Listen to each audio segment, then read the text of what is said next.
어, 오늘 본문은 3장의 마지막 부분으로 고통에 대한 탄식과 탄원의 언어로 시작했지만 기도로 끝이 납니다. 에레미야 예가 1장과 2장은 기도의 주체가 여성으로 인격화된 시온이지만 3장은 기도의 주체가 남성으로 의인화된 고난받는 남자입니다. 이 남자는 하나님께 억울함을 호소하면서 헤아려 주시기를 간절히 요청합니다. 그는 하나님이 두려워하지 말라고 말씀하신 것과 하나님이 자기의 변호자가 되어 주셔서 보호해 주셨음을 고백합니다. 그리고는 하나님이 공정한 재판관과 증인이 되셔서 원수들의 행위대로 똑같이 보복해 주시고 원수들을 멸해 주시기를 기도하고 있습니다. 며칠 전에 제가 이 에레미야 예가 3장의 첫 부분을 나누면서 그럼에도 불구하고 기도하는 자에게는 소망이 있다라는 말씀을 나누었습니다. 오늘 본문은 그러한 소망이 있는 기도가 어떤 기도인지를 우리에게 알려줍니다. 여러분, 저와 여러분이 하나님께 기도하는데 그 기도가 마치 울리는 꽹과리처럼 소리 이상의, 말 그대로 우리 입에서 나는 소리 이상의 아무런 응답도 없고 아무런 역사도 없는 그런 그냥 소음이 되면 안 되잖아요. 우리의 기도가 정말로 하나님과 대화가 되고 하나님과 깊은 교제가 되고 하나님의 응답이 있는 기도가 되어야 하지 않겠습니까? 여러분, 기도에 응답이 없다면 여러분 그것은 꽹과리 소리와 다름이 없습니다. 그냥 말 그대로 소리로 끝이 나는 거예요. 그러나 내 기도에 응답이 있다면 그것은 소망이 되는 것입니다. 기도에 역사가 있다면 그것은 소망이 되는 거예요. 본문에서 기도하고 있는 남자는 하나님이 구원해 주셨던 역사를 회고하면서 다시 그 역사를 일으켜 달라고 간구하고 있는데요. 이때 이 남자가 어떤 믿음으로 하나님께 나아가고 있는지, 어떤 믿음의 고백으로 나아가고 있는지가 중요합니다. 남자가 지금 호소하면서 기도하는 하나님은 그가 스스로 멸절되었다고 할 만큼의 삶의 밑바닥에 있을 때, 우리는 멸절되었다, 우리는 멸망했다, 우리는 패망했다, 우리는 아무 소망이 없다라고 말했을 만큼의 삶의 밑바닥에 있을 때에 두려워하지 말라고 응답해 주셨던 하나님이셨습니다. 54절을 보면 물이 내 머리 위에 넘치니 내가 스스로 이르기를 이제는 멸절되었다 하도다.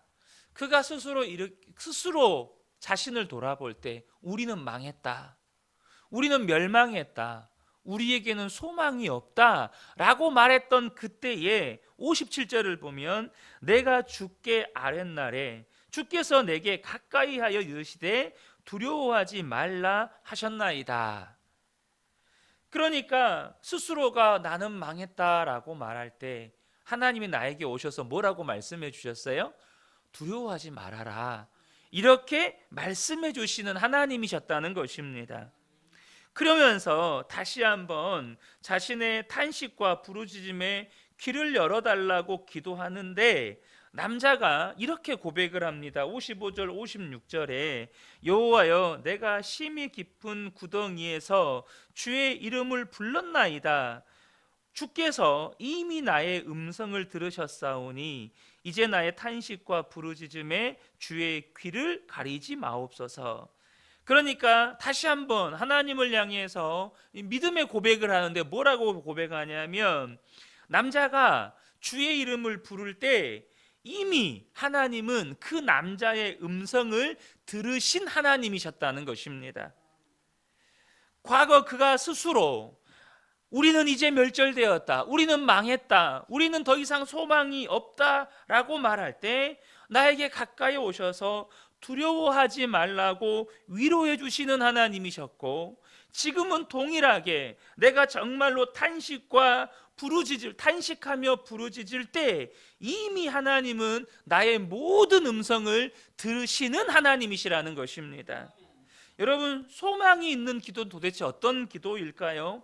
하나님이 나에게 어떤 하나님이신지를 분명하게 알고 드리는 기도라는 것입니다. 오늘 이 남자에게 있어서 하나님은 어떤 하나님이십니까? 내가 스스로 볼 때도 멸망했다고 말할 만큼 삶의 밑바닥에 있을 때에 나에게 가까이 오셔서 두려워하지 말라고 위로해 주시는 하나님이시고, 또 내가 깊은 탄식으로 부르짖을 때 이미 가까이서 내 모든 음성을 들으시는 친밀한 하나님이었다는 것입니다.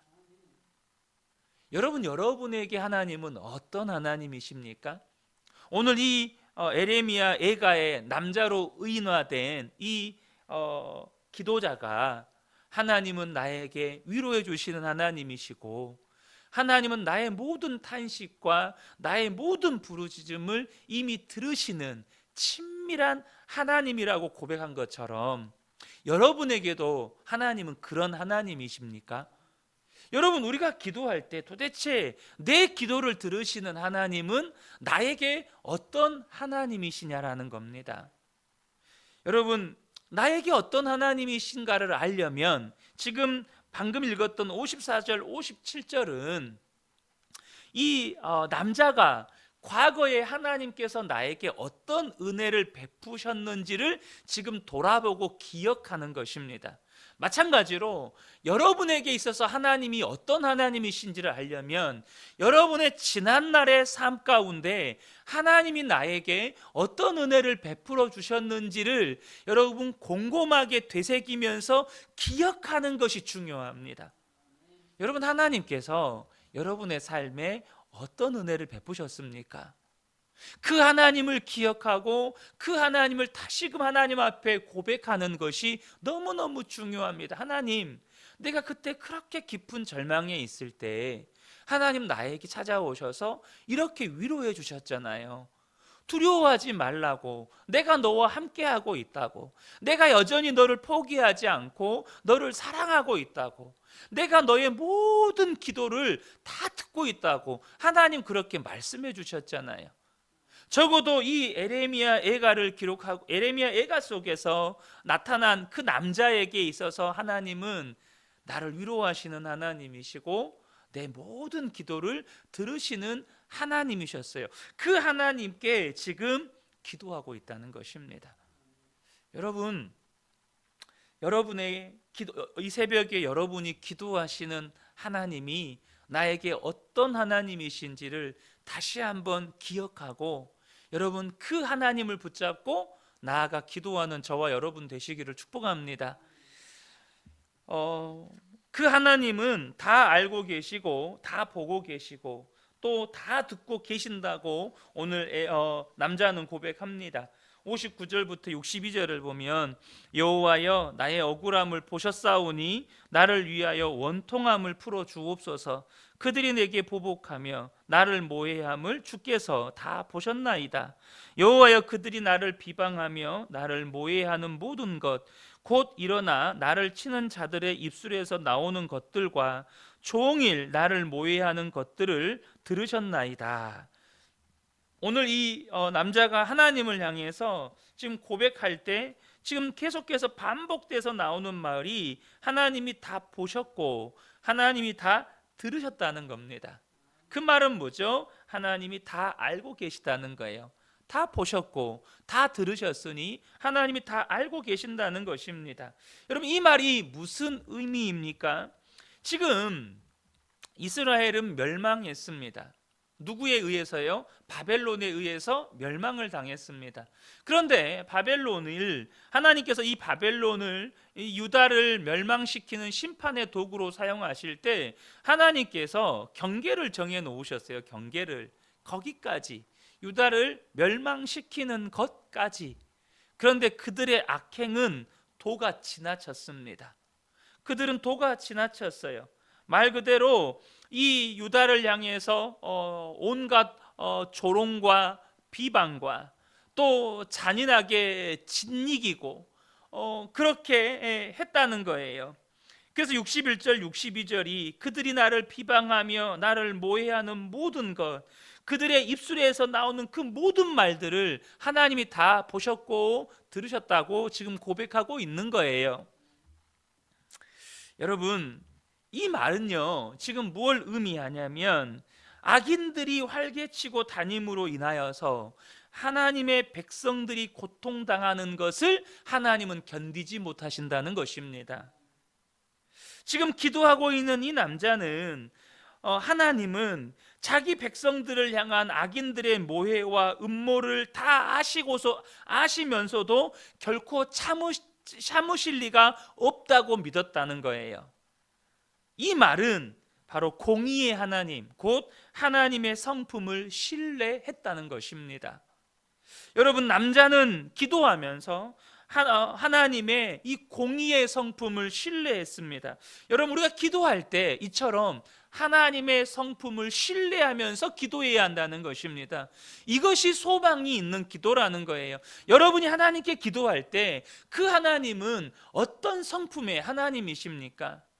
지금 이 남자는 자신들이 죄로 말미암아서 심판당하는 것을 받아들였어요.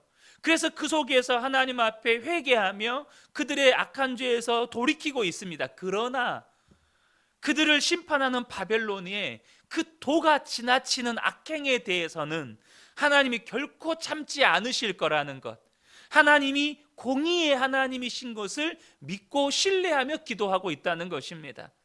여러분, 저와 여러분이 믿는 하나님은 도대체 어떤 하나님이십니까? 그 하나님은 어떤 성품의 하나님이십니까? 그 하나님의 성품을 신뢰하며 기도해야 한다는 것입니다. 특별히 우리가 기도할 때 오늘 본문의 이 남자처럼 공의의 하나님을 신뢰해야 한다는 것입니다. 비록 지금 내가 나의 죄로 인하여서 하나님의 심판 속에서 고통당하고 있다 할지라도 심판의 도구로 쓰임받는 악인들의 악행 또한 하나님은 반드시 심판하시는 하나님이신 것을 신뢰해야 한다는 것입니다. 여러분, 여러분의 삶에 하나님이요, 하나님의 성품을 드러내셨습니다. 때로는 공의의 하나님이시고 동시에 하나님은 사랑의 하나님이십니다. 우리에게 인자와 긍휼이 끝이 없으신 하나님이십니다. 그 하나님의 성품을 신뢰함으로 기도해야 한다는 것입니다. 그런데 여기서 한 가지 중요한 것이 있습니다. 분명 하나님은 우리의 삶의 억울함을 다 아시고 또 우리가 악인들로 인해서 고난과 억울한 일을 당할 때 우리를 위로해 주시는 하나님이십니다. 그런데 우리가 그런 고난 속에서 하나님의 위로를 받으려면 나를 위로하시는 하나님, 또 나의 기도를, 내 그 탄식과 신음소리를 다 들으시는 하나님, 나아가서 나에게 그렇게 아픔과 고통과 모욕과 수치를 준 악인을 심판하시는 하나님을 우리가 경험하려면 여러분, 우리가 당하는 고난이 정당한 고난이어야 한다는 것입니다. 베드로전서 2장 19절에서 21절을 보면 부당하게 고난을 받아도 하나님을 생각함으로 슬픔을 참으면 이는 아름다우나 죄가 있어 매를 맞고 참으면 무슨 칭찬이 있으리요. 그러나 선을 행함으로 고난을 받고 참으면 이는 하나님 앞에 아름다우니라. 이를 위하여 너희가 부르심을 받았으니 그리스도도 너희를 위하여 고난을 받으사 너희에게 본을 끼쳐 그 자취를 따라오게 하려 하셨느니라. 이 말씀이 무슨 말입니까? 죄가 있어 매를 맞는 건 부끄러운 일이라는 거예요. 여러분, 우리가 하나님 앞에 죄를 선택했어요. 그로 인해서 우리가 매를 맞았어요. 그것은 칭찬이 없어요. 그것은 결코 칭찬받지 않습니다. 그런데 선을 행했는데 고난을 받아요. 내가 포기하지 않고 주님의 말씀에 순종했고 포기하지 않고 사랑하려고 했고, 포기하지 않고 용서하려고 했고, 포기하지 않고 하나님의 말씀에 그렇게 순종하며 따라 살려고 했는데, 누군가로부터 억울한 일을 당하고, 누군가로부터 상처를 당하고, 누군가로부터 모함을 당하기도 하고, 누군가로부터 정말로 위해를 당하기도 했어요. 근데 이것이 하나님 앞에 아름답다는 거예요. 하나님 보시기에 아름다운 일이라는 거예요. 근데 중요한 건 21절에 이를 위해서 우리가 부르심을 받았다는 거예요. 예수님께서 고난을 받으신 이유가 그 예수님의 자취를 따라오게 하시려고 그렇게 고난 받으셨다는 것입니다. 여러분, 근거 없는 비방과 나를 넘어뜨리려는 시도 속에서 우리가 힘들기도 하고 억울하기도 하고 고통스럽기도 합니다. 그러나 그때 하나님의 성품을 신뢰하시기를 축복합니다. 하나님이 공의의 하나님이신 것을 여러분 신뢰하시기를 축복합니다. 하나님이 내가 지금 무슨 일을 당하고 있는지 다 보고 계시고, 그들이 나를 향하여 무슨 말을 했고, 또 나는 그로 인해서 어떤 고통 속에 있었고, 그 고통 속에서 하나님께 어떻게 부르짖었는지 하나님이 다 듣고 계신다는 것입니다. 여러분, 하나님이 다 아시잖아요. 여러분, 부모인 우리는요, 자녀가 속상할 때 우리가 더 속상할 때 있잖아요. 자녀가 고통당하면 여러분, 부모인 우리가 더 고통스러울 때 있잖아요. 제가 예전에도 그런 표현을 썼을 거예요. 제가 다리를 다쳐서 수술할 때요, 한 번은 수술 부위가 잘못돼 가지고, 우리가 수술을 하면 그 수술 부위에 피가 고이지 않도록 피주머니를 달고 그 피를 이렇게 뽑아 주거든요. 그런데 이 피주머니가 불량이어 가지고 그 이제 수술 부위에 계속 피가 고이니까 그걸 빨아내야 되는데 빨아내지를 못한 거예요. 그러니까 피주머니가 쉽게 부풀어 버리니까 피를 못 뽑아내는 거예요. 이 고인 피를. 나중에 이게 붓기가 빠져야 되는데 붓기가 안 빠고, 이 레지던트가 와서 소독을 하는데 갑자기 그 소독 부위에서 피가 퍽 터져 나오는 거예요. 그러니까 이 레지던트가 손도 못 대고 전문의가 왔어요. 그 수술 부위에 봉함했던 부위를 다 뜯어내고 그 자리에서 다리에다가 소독약을 다 뿌리면서 그 자리에서 짜냈는데, 그 피와 고름이 덩어리 져가지고 거기에서 막 뿜어져 나오는 거예요, 다리에서. 여러분, 근데요, 그때 제가 24살 이랬거든요. 제 다리에서 막 피고름이 쏟아져 나오는데 그것을 제가 다 보고 있었어요. 그리고 이제 이게 마취가 제대로 안 돼서 어떤 부위는 다시 이제 꿰매는데 마취가 안 되니까 거기 마취 안 됐다고 다시 마취하라고 그러면서 제가 수술을 거기서 어떤 응급 수술이죠. 응급 수술을 받았어요. 침상에서. 여러분, 제가 좀 그런 독한 면이 있어요. 그러니까 제 몸에서 피가 쏟아져 나오는데도 겁도 안 내고 그걸 다 보고 있는 거예요. 근데 제가 저희 아이들이요, 코피만 나잖아요. 몸에서 소름이 돋아요. 저희 아이들이 어디 쓸려가지고 이렇게 피가 좀 맺히잖아요. 그럼 제 몸에서 소름이 돋아요. 내 몸에서 피 한 바가지 쏟아지는 건 겁이 안 나는데, 내 자녀가 피 한 방울이 나도 몸에서 소름이 돋아요. 여러분, 이게 부모의 마음이잖아요. 하나님은 더 하시다는 거예요. 우리가 고통당하고 억울해하고 아파하고 힘들어할 때 하나님 더 아파하신다는 거예요. 그래서 하나님은요, 저와 여러분의 삶에 하나님의 공의를 행하십니다. 그러므로 여러분, 정말로 우리가 사는 이 세상이, 또 나의 삶이 엉망이 된 것 같아도 여러분, 포기하지 마세요. 하나님이 행하신 대로 보응하십니다. 하나님이 행하신 대로 보응하세요. 그것이 64절부터 66절의 말씀이거든요. 여러분, 공의의 하나님을 신뢰하시기 바랍니다. 저와 여러분의 기도가 정말로 소망이 있는 기도가 되려면 내가 기도하는 그 하나님이 나에게 있어서 어떤 하나님이신지를 분명히 알고 기도하시라는 겁니다. 그리고 하나님의 성품을 신뢰하시라는 거예요. 하나님이 공의의 하나님이신 것을 신뢰하시라는 것입니다. 그때에 우리의 기도가 소망이 있는 기도가 된다는 것입니다. 이 새벽에 함께 예배하며 또 기도하는 우리 모든 성도님들의 기도가 하나님의 응답을 경험하는 그런 소망 있는 기도가 되시기를 예수님의 이름으로 축복합니다. 아멘.